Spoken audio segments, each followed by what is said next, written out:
একটা শিংওয়ালা পশু, শিং নেয় যার, তার প্রতি দুর্বল যে পশু। একটা হলো যে খাদ্য হিসেবে আল্লাহ তাআলা হিংস্র প্রাণীর খাদ্য রেখেছেন দুর্বল প্রাণীর মাধ্যমে, সে খাদ্য হিসাবে গ্রহণ করেছে, সেটা ভিন্ন বিষয়।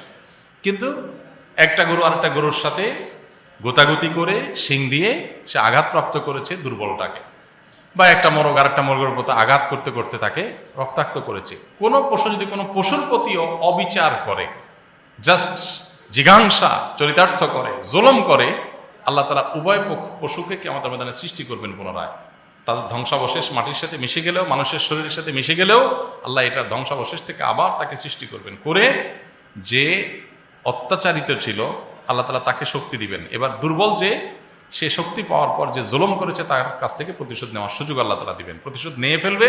এরপরে উভয়কে বলা হবে কুনু তুরাবা, তোমরা মাটি হয়ে যাও, তারা আবার মাটির সাথে মিশে যাবে। তার মানে জুলুম এমন একটা বিষয় যে প্রাণীদের ক্ষেত্রে পর্যন্ত আল্লাহ তাআলা জুলুমের বিচার করবেনই করবেন। সেখানে মানুষ, কোনো মানুষের প্রতি, আপনার গৃহ পরিচারিকা আপনার কাছে কোনো একটা কাজ নিয়ে আসছে একজন ক্লায়েন্ট, আপনি তার প্রতি জুলুম করলেন।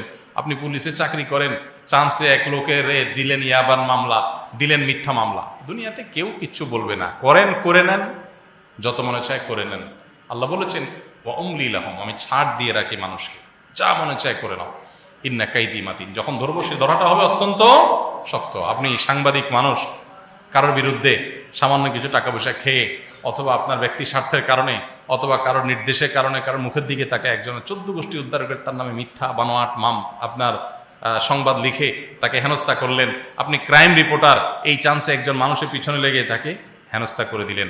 আপনি যেই পর্যায়ে থাকেন না কেন, আপনি একটা অফিসে চাকরি করেন, আপনার হাতে পাওয়ার আছে, মানুষ কাজের জন্য আসে, এই চান্সে আটকায় টাকা খাইলেন, জুলুম করলেন, অথবা মানুষকে ঘুরাইলেন, মনে রাখবেন এর প্রত্যেকটার বিচার আল্লাহ তাআলা করবেন। অতএব একেবারে ব্যক্তি পর্যায় থেকে নিয়ে রাষ্ট্র ক্ষমতা পর্যন্ত কারোর জুলুমের ব্যাপারে আল্লাহ রাব্বুল আলামিন গাফিল না। আল্লাহ বলেছেন কিয়ামত কোরআন কারীমে পরিষ্কার পাবে, লা তাহসাবান্নাল্লাহা গাফিলান আম্মা ইয়ামালুজ জালিমুন, জালিমরা যা করছে এই ব্যাপারে তোমরা আল্লাহকে উদাসীন মনে করিও না, মনে রাখিও না, মনে এটা ভাবিও না যে আল্লাহ বোধহয় কিছু দেখছেন না, টের পাচ্ছেন না।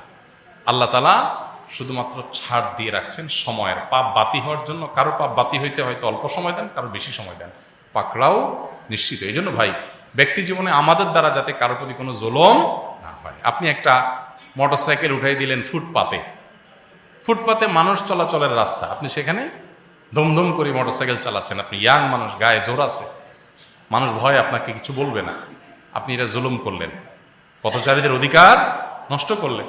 আপনি কলেজে ইউনিভার্সিটিতে পড়েন, 3-4 জন যুবক মিলে শরীরে একটা ভাবসাব আসছে, রাস্তাঘাটে চুন থেকে নুন করছে, একজন নিরীহ মানুষকে 2টা থাপ্পড় দিয়ে দিলেন, 2টা গালি দিয়ে দিলেন, কেউ ভয়ে কিছু বলবে না। আপনারা কলেজের ছাত্র 4-5 জন একসাথে আছেন, আপনি জুলুম করলেন।